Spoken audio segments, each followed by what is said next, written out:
Good morning, Heart's Discernment. How y'all doing today? I titled today Frustration because that's where I was starting to go with this. I was starting to go with frustration. Um, and it turned it because, we've looked at anger, we've looked at all these different emotions and anger and this kind of stuff, but frustration. And so I started doing a little bit of work looking at what exactly frustration means, because anger is having a feeling of displeasure or hostility, where frustration is being upset or annoyed. Now, when I looked it up, it was funny. It was funny because it said two distinctly different definitions. They are not the same thing. However, if you're displeased or hostile and upset, those are all kind of the same thing to me. So I don't know. I think frustration leads to anger. Um, and so frustration is a good thing to talk about, because sometimes we can just get frustrated with monotony of life. Sometimes we can get frustrated with not being heard. We can get frustrated with, and little kids get frustrated learning how to tie their shoes all the time. We expect things to go one way and then they end up going in a completely different direction. We can get frustrated, make the wrong turn. Somebody pulls out in front of you. I always go back to that one. I have a problem with driving. People annoy me, especially my husband's driving. My mom finally got to witness it yesterday. Oh, drive me crazy. Anyway, so I was looking up biblically frustration, and of course there's the word frustration is not in the Bible. However, it does give you references of frustration. And so in my research, it brought me to Deuteronomy. Now, Deuteronomy, the word Deuteronomy means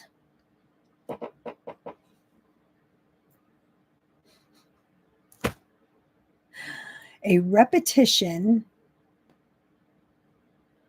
or retelling the law. A repetition or retelling the law. So in Deuteronomy, Moses is retelling the law. He's trying to make sure that this new generation, which is 60 years and younger, that new generation is understanding the law to know what to expect and to know who God is, and not to make the same mistakes that Moses's generation had made. So in order to go on to our lesson, I'm going to read a little bit of the intro to Deuteronomy. First of all, Moses, his what was it, 120 years he lived, and 40 years he was in the royal halls of Egypt. For 40 years he was a shepherd of his father-in-law's flock, and then for 40 years he was the shepherd of God's flock as they moved from Sinai, and we're getting ready to enter into the promised land. So, I think of Moses, and I think that poor man, he did not even make it into the promised land. And the reason was because of his disobedience, of his little rage episode he had that was not of God, and he was showing that he was not, he just had a lapse in judgment for a minute, okay? But God knew his heart and knew that his deserving was even greater than the promised land. So when Moses was up on the mountain, the Lord showed him as far as he could see on all sides, this was the promise. Maybe not all sides. He had to get up there somehow, right? But this was the promised land. This is what I promised you. This is what you've been moving for so long, for so many years. This is where I was bringing you. But I'm sorry, Moses, you can't enter it because of what you did. You're disobedient, and so you can't enter. However,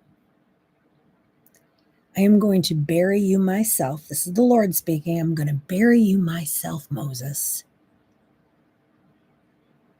because I love you. You were a good shepherd. So, I mean, I'm assuming Moses went to heaven after everything he did,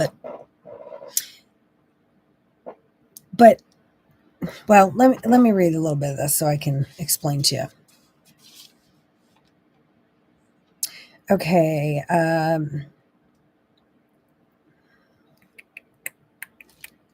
Moses' fondest desire through the weary decades of wilderness experience would not be fulfilled. He would not be allowed to enter the promised land along the new generation of the Israelites. When Yahweh gave him clear instructions at Kadesh for getting water for the people, Moses violated the command, misrepresenting the Lord before all the people in a fit of anger. And you can read about that in Numbers 20, 1 through 13. Through the heartbreaking discipline that followed, Moses learned that the shepherd was no less accountable than the sheep. See, this makes me think for a brief moment, Moses thought, I'm above all these people. I'm leading these people. And I get the feeling sometimes that some pastors get this feeling. Now, thank goodness I haven't had to encounter any of those over the, past few 10 years, whatever. I don't think I've really, anyway. But Moses was kind of getting that power trip. Like, I'm better than you. Well, when this happened, he realized, I am no better than the flock. I am just a sheep doing the Lord's work. I was just the shepherd that was supposed to lead them, but I am not better than them. I am of equal. I am human in flesh, right? Although Moses was buried by the, although Moses was bruised by the incident, Yahweh himself bound up his servant's wounds. He fixes everything.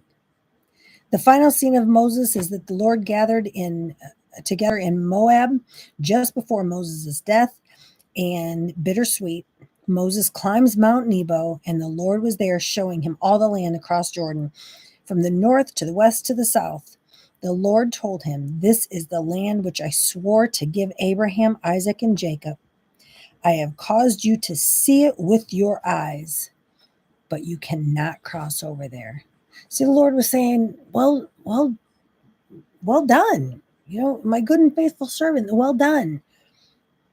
I wanted you to see everything you worked for. Though you don't get to cross over in it, what a greater victory he had going to heaven with the Lord. But the Lord honored him and said, see this? All right, so we're going to go over, we're going to jump over to Deuteronomy.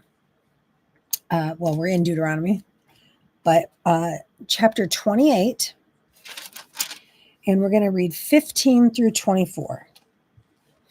The title of this is Curse and Disobedience. Curses and disobedience. But it shall come to pass, if you do not obey the voice of your God.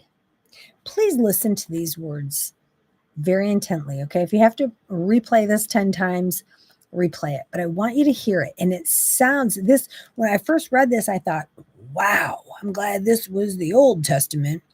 But really ponder on these words because it's very current today, okay? But it shall come to pass, if you do not obey the voice of the Lord your God, to observe carefully all his commandments and his statutes, which I command you today. The word today is actually in here. I command you today, which actually in layman's terms means today. Who cares if it's the Old Testament? It means today. Observe my commandments today. All his commandments and his statutes, which I command you today, that all these curses will come upon you and overtake you. Now, why in the world would a loving God promise us that today we will have all these curses on us? Now he's going to give some of the curses. We're not going to go over all of them. We're only going to chapter 24.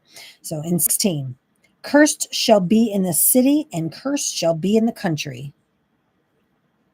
Cursed shall be your basket and your kneading bowl. Food. Cursed shall be the fruit of your body and the produce of your land, the increase of your cattle and the offspring of your flock. Cursed shall be when you come in, and cursed shall be when you go out. The Lord will send you sorry, I had a thought. The Lord will send on you cursing, confusion, and rebuke in all that you set your hand to do, until you are destroyed and until you perish quickly. Because the wickedness of your doings, in which you have forsaken me, the Lord will make the plague cling to you until he has consumed you from the land which you are going to possess. The Lord will strike you with consumption, with fever, with inflammation, with severe burning fever, with the sword, with scorching, and with mildew. They shall pursue you until you perish. And your heavens, which are over your head, shall be bronze, and the earth, which is under you, shall be iron. Now, if you really think about these words, let's go back up here to curse shall be the fruit of your body. Now, the fruit of your body, that's your children, right? And I am asking here, go forth and multiply. The fruit of our body, I think, is children. Now, why would God curse my children? Haven't we read and gone over before how we are cursed the minute I don't think it uses that word, though. I think they say, our children are born into sin. Isn't sin a curse? They're born into sin. It's their choice to become a child of God or not. Curse shall be when you come in, and cursed you shall be when you go out. That's just it. You're born into sin, and you're leaving sin when you leave. That you're leaving the curses behind, but you are cursed until that moment you cross over to heaven, right? Hopefully it's heaven. The Lord shall, this is the part that really got me. It literally, I don't even know how to explain it. The Lord will send on you cursing, confusion, and rebuke in all that you set your hand to do. Now, if I'm getting ready to go and wash my car, why would God send a curse on me?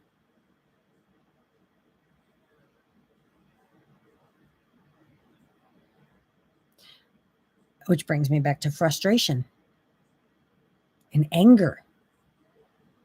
See, here's the thing. We are not perfect people. We are not going to get it all right. We do not follow all of the 10 commandments all the time. We are human. We are flesh. We are a descendant of Adam and Eve. We are going to screw up. And he's saying, you're cursed for not following. But you have to understand, he also knows that you can't. You're a human. You can't follow all those blessings. But didn't it say, I think back in Genesis, the woman's going to have labor pains. We're all going to have a pain. We're going to have to pick wheat out of the field. In other words, you're going to have to work. You're going to have pains. He's told us all along. We are going to live in this painful life. Now, cursed, a lot of people think the word cursed, they think like a witch or something, like you've been cursed or some hex put on you or something. That's not it. The curse just means that you are bringing this on yourself. The pain and suffering that we are going to go through, it's a part of life. And God's not going, oh, here, I'm going to give you bronchitis. Here, I'm going to give you. No, he allows this to happen. He knows it's going to happen, when it's going to happen, and he's allowing it to happen. Because you're cursed by him. Because you, Adam and Eve, did not be obedient. From that moment on, there's been pain and suffering. And this world is always going to be like that. Here is my prayer. And I think this is where I've been frustrated the last few days, and it's because I've been kind of battling with this. I hear things like, dang it, it's supposed to rain today. It's so hot, I can't stand it. We're all guilty of saying stuff like that, right? But I've been really, really trying and seeking the Lord intimately, trying to not see anything bad in the world. And I hear it all the time. Oh, the president, this party and that party. Oh, there was another shooting last night. I don't want to. Now, don't get me wrong. We need to stay up on current events, right?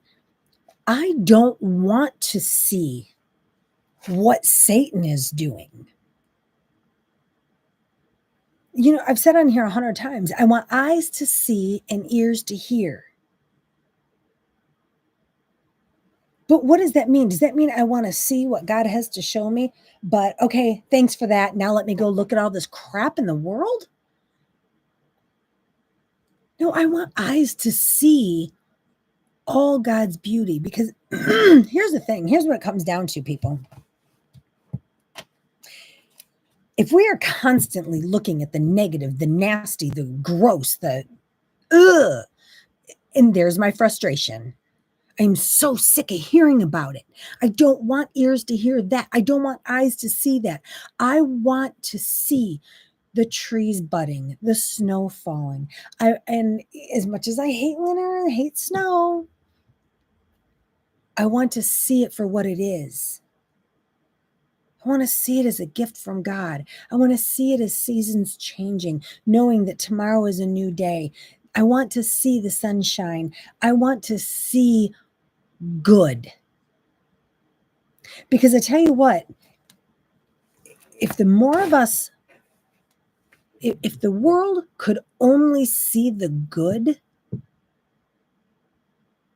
that's what we would dwell on. Look at it like this. We're going to go back to a car. And I don't know if this is making sense to you, but when you're driving down the road and you see a dead animal, what do you focus on? You're not going, oh, there's a dead animal. Oh, I can't look at that nasty. No, you're going, oh, look at that animal. Oh, ew, that was a raccoon and a possum. We're focusing on the destruction, on the deception, on the nastiness, on our pains, on our sufferings, on the weather today, because it doesn't fit with my needs for what I was going to do today. I don't want eyes to see that garbage anymore. I don't want to see the garbage. I want eyes to see the good in all. Oh, look, I just broke my leg. Praise God. Now I have to sit in a chair for 6 weeks and get some relaxation. Right? I want eyes to see the good. I want my ears to only hear good. I don't want to walk in the grocery store and hear someone saying, "Sit down, you little brat," to their kid in the cart. There's a commercial out right now that I'm shutting off the volume when it comes on now. Was it? Um, I forget what it called. It called the kids freeloaders. Maybe it wasn't a commercial. Maybe it was on Facebook. I don't know. But every time I see it, it drives me crazy. It calls the kids freeloaders or brats or something. Eh, you know what? You chose to have that freeloader to teach them how to be an adult. What did you have the child for? Did you just have the baby just because everybody's having babies? And oh, I want one of those. I want a trophy. I want something to carry on my name. I want something that looks like me. I want everybody to call me and say, "Oh, your baby's so cute." I want Facebook posts.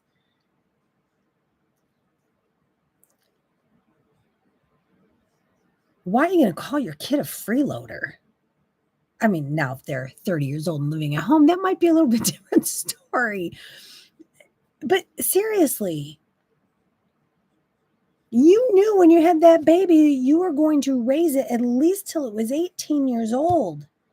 They're not a freeloader. They're a blessing. So that one gets me a little fired up. Sorry. But in anything, why? I don't want to hear that. I want ears to hear the birds chirping and someone saying, "Excuse me." People we were chased out. Matt can't walk that fast. And we were walking the grocery store and the aisle was very thin and we were walking one in front of the other. But this lady, I could see her out of my peripheral looking down the aisle to try to figure out which aisle what I needed was in. And she's trying, making all these sounds, trying to get past us. And so finally I smiled. I said, "Matt, let's get out of the way. This woman's in a rush." She goes, "Yeah, I'm in a hurry. Most people are." And I said, "What church do you go to?" Actually, I said that to Matt and hoping she would hear me. I said, "Oh, I wonder what church she goes to." Right?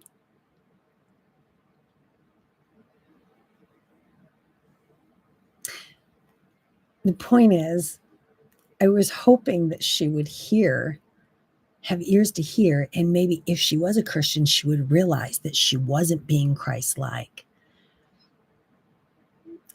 And if she wasn't a church member, maybe that would make her wonder, why would she think I went to church? Just to give her something to think about. The point is, we have to have ears to hear the good, not the bad. We have to turn the bad into good. And we talk about positivity on here all the time. So I think maybe the backstory of the frustration and the anger and the curse, maybe that'll give us something else to look at and say, "Oh, well, here's where it stems from." I don't know. I don't know if this helped you at all, but man, this all came out of my frustration. I'm so sick of hearing negative. I'm so sick of the world being such a nasty environment because it's not. And the only reason why it seems like it is because it's the roadkill on the side of the road. That's what we're focused on. Why can't we focus on good? And I've been working so hard at seeing good, hearing good, being good, trying to make my environment, my world, and I don't mean like in my home, I mean everywhere I go, everything I do, trying to make it better for me to recognize that it's frustrating me because I can't seem to have the environment around. I've always been a leader, but my attitude changes according to the environment I'm in. So when I'm around cussers and drinkers and that sort of thing, I don't do that, but I get more relaxed and my light is very dim. But I need to have my light shining all the time. So I have to be able to be in an environment to where I can see the good, hear the good.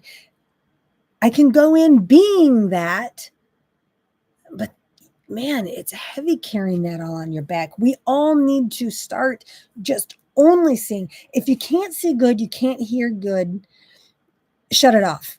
Walk away from it. Get into a different environment until we get in a habit of only seeing good, only hearing good.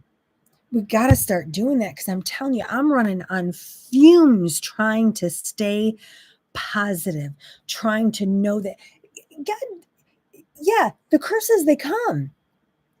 They are curses, but the curses are there because we're not following the commandments that nobody can follow. Nobody's perfect. Nobody's going to make it without having these curses. Okay? But if you could take all the curses that were listed here and only have one problem today, because the rest was good. Does this make any sense at all? If you want to make your world a better place, be better in it. I don't know if this is helping. I feel like I'm getting more frustrated trying to explain the frustration. I just want peace and happiness, and that's what I want to see. I'm telling you, it's hard for me because I'm really missing Missouri, where there wasn't. And I know this is part of my problem. I'm missing the environment that I was in, where we had a fence around our entire property. Nobody could come in, nobody could go out. And Matt and I would just stay there, and we'd go someplace, and if we didn't like it, we'd just leave. Well, now it's more of a we have different families in different areas, and we're invited to all these different things, and it's such a different environment. And I keep going outside and walking the property and saying, Lord, thank you for blessing me. I mean, I am so blessed. Don't get me wrong. I am so blessed being where I'm at and being able to do what I do right now. But it seems like everything around me is swirling. And I'm just trying to make all that swirling be peaceful. I don't know. Maybe this didn't make any sense to you today. Please leave in the comments your thoughts on today. Did you even understand what we're talking about? Did I not make it clear? Let's talk about this. Let's have a conversation.